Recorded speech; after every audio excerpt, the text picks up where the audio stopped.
क्या 36 हफ्ते का बच्चा प्री मैच्योर बेबी कहलाता है? अगर 36 वीक में डिलीवरी हुई तो ये माँ के लिए सेफ़ है या रिस्की ऑप्शन हो सकता है? अगर आपकी डिलीवरी 36 वीक में हो गई तो क्या होगा? आपको क्या सावधानियाँ बरतनी चाहिए? अगर आपका भी डिलीवरी टाइम नज़दीक आता जा रहा है तो ये सारे क्वेश्चंस आपके दिमाग में भी डेफिनेटली आते होंगे, पर अब घबराने की बिल्कुल ज़रूरत नहीं। जस्ट मॉम टाइम इंडिया के साथ जुड़े रहिए ताकि आपके सारे सवालों के जवाब आपको इस वीडियो में लास्ट तक देखने पर मिल जाएँ। और उसके बाद भी अगर कोई डाउट रह जाए तो आप इस चैनल को सब्सक्राइब करके कमेंट में अपने सारे क्वेश्चन मुझसे पूछ सकते हैं। मैं कोशिश करूंगी सभी का जवाब आपको टाइम से दे सकूं। और हाँ, जो मेरे सब्सक्राइबर होते हैं उनके जो कमेंट्स होते हैं वो हाईलाइटेड होते हैं और विद इन 24 आवर्स मैं उन सबके क्वेश्चंस का आंसर कर देती हूँ। डियर मम्मीज़, ऐसा बहुत बार होता है जब हमारी जो डिलीवरी है वो 36 वीक में या 36 वीक से पहले होती है। उसके कुछ मेजर कारण होते हैं, जैसे कि वाटर बैग का लीक हो जाना या बच्चे के अर्ली कॉन्ट्रैक्शन स्टार्ट हो जाना। तो उस केस में एक इमरजेंसी सिचुएशन बन जाती है और फिर डॉक्टर को डिलीवरी करनी पड़ती है। लेकिन जो डिलीवरी 36 वीक में होती है, 36वें हफ्ते में होती है या उससे पहले होती है, क्या वो सेफ़ होती है?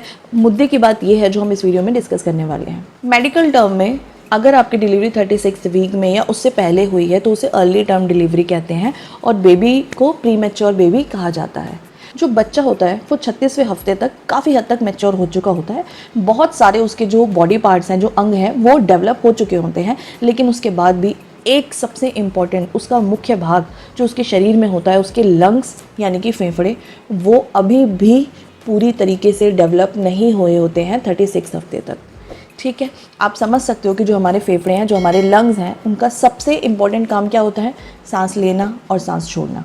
ठीक है, तो जो बच्चे 36 वीक में या उससे पहले पैदा होते हैं उनमें ओवरऑल कोई प्रॉब्लम नहीं होती है, लेकिन क्योंकि उनके जो लंग्स हैं वो पूरी तरह से डेवलप नहीं होते हैं, इसलिए उन्हें कुछ समस्याओं का सामना करना पड़ता है। तो उन्हें सांस लेने में प्रॉब्लम होती है, ब्रीदिंग इशू होता है। ठीक है, सांस ठीक से नहीं ले पाते हैं। जब बच्चा ब्रेस्ट फीड करता है तो दूध ठीक से नहीं पी पाता है, ब्रेस्ट फीडिंग करने में उसको दिक्कत आती है। एक और समस्या का सामना करना पड़ता है कि आपने देखा होगा जितने भी न्यू बॉर्न बेबी होते हैं 60-70% जो बेबीज़ होते हैं उन्हें जॉन्डिस होता है, पीलिया होता है पैदा होने के 2-3 दिन बाद ही।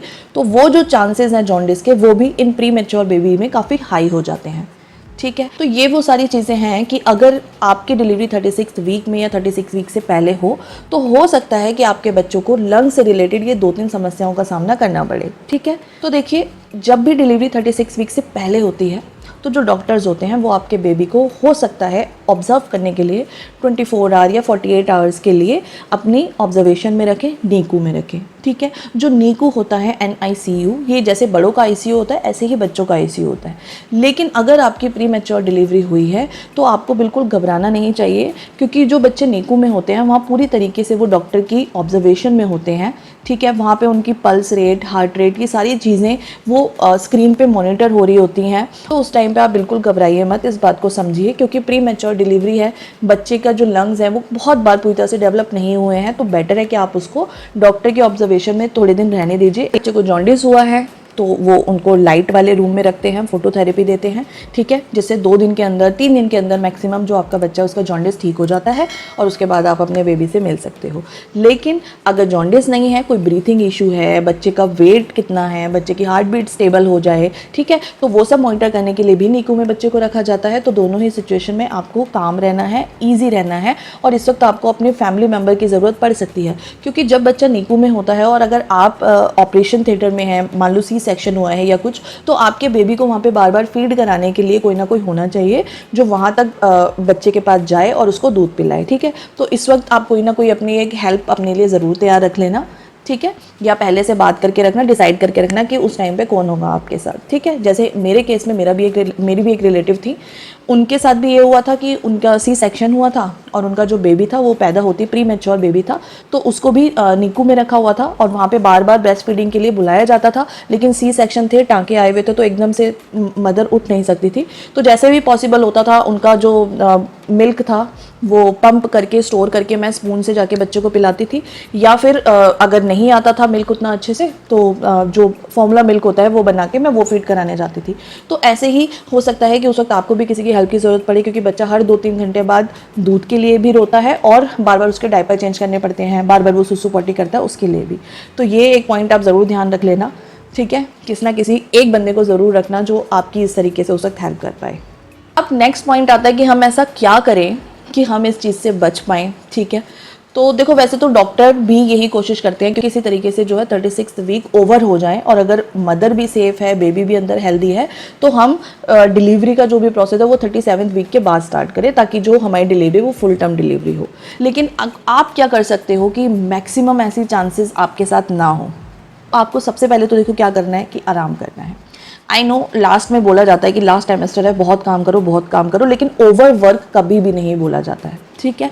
आप योगा करिए, आप एक्सरसाइज करिए, क्योंकि जो डिलीवरी होनी होती है ना उसके लिए स्पेसिफिक मसल्स को स्ट्रॉन्ग करा जाता है, लेकिन बीच में आराम करते रहना ज़रूरी है। बहुत से लोग लास्ट वाले मंथ में इतना ओवर वर्क कर जाते हैं कि उसका सारा प्रेशर जो है वो बच्चे पे आ जाता है और डिलीवरी जल्दी हो जाती है। तो वो हमें नहीं करना है, ओवर वर्क नहीं करना है। जो आप रेगुलर काम करते आए हो उसी काम को आप मेंटेन करिए। एक्सरसाइज, योगा, वॉकिंग सब ठीक है, लेकिन ओवर कुछ भी नहीं करना है। आपको आराम कर करके रुक रुक के अपने काम करने हैं। दूसरी चीज़, ओवर एक्साइटेड में डांस और ये सारी चीज़ें बहुत होती हैं, बेबी शावर की रस्में होती हैं कई जगह पे। मेरी एक फ्रेंड ने भी ऐसा ही किया था, उसका लास्ट टाइम चल रहा था, तो बहुत रिलैक्स थी, ओवर एक्साइटेड थी। उस चक्कर में उसने एक पार्टी में, हम उसी दिन मिले थे, और उसने वहाँ पे इतना उछल उछल के डांस किया, और रात को उसका वाटर बैग लीक हुआ, जो कि टाइम नहीं था, तो उसकी भी प्री मैच्योर डिलीवरी हुई।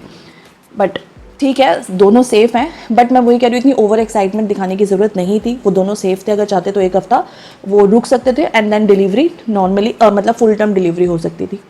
और आप क्या कर सकते हो, अपने बेबी मूवमेंट को अच्छे से आपको नोटिस करना है, ऑब्जर्व करना है। आप जानते ही हो आपका बच्चा कब किक करता है, कितना घूमता है, जो भी बच्चे की मूवमेंट होती हैं वो आप काफ़ी अच्छे से फील कर पाते हो लास्ट के मंथ्स में, तो वो आपको डेली फील करना है। अगर कभी भी आपको लग रहा है कि नहीं इतनी मूवमेंट होती थी, आज मूवमेंट नहीं हुई, आज किक नहीं आई है, या आपको कुछ भी ऐसा फील हो, तो आपको तुरंत डॉक्टर के पास जाना है। कई बार ऐसा होता है कि संडे आ गया या कोई ऐसे हॉलीडे पड़ गए कि हमारी गायनी अवेलेबल नहीं है, तो हम किसी और को भी नहीं दिखाएंगे, ऐसा आपको नहीं करना है, ठीक है।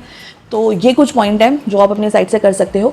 और सबसे इम्पॉर्टेंट कि लास्ट तक, जब तक आपकी डिलीवरी नहीं हो जाती, हेल्दी खाना खाना है, और नाइट में डिनर टाइम में आपको लाइट फूड लेना है, जिससे कि आपका जो पेट है उस पर अननेसेसरी बर्डन ना हो। हल्का खाना खाओगे तो उससे आपका पेट भी फुल रहेगा, न्यूट्रिशन से मिलेंगे, और वो जल्दी से पच जाएगा, ठीक है। तो ये वो सारी चीज़ें हैं जो आप अपने साइड से कर सकते हो, जिससे कि आप प्री मैच्योर डिलीवरी को रोक सकते हो, ठीक है। तो आई होप ये वीडियो आपको पसंद आई होगी, और फिर भी आपके जो भी क्वेश्चंस अगर रह गए हैं तो आप नीचे कमेंट कर सकते हो, मुझसे पूछ सकते हो, और प्लीज़ चैनल को सब्सक्राइब ज़रूर कर देना और इस वीडियो को शेयर कर देना। बाय।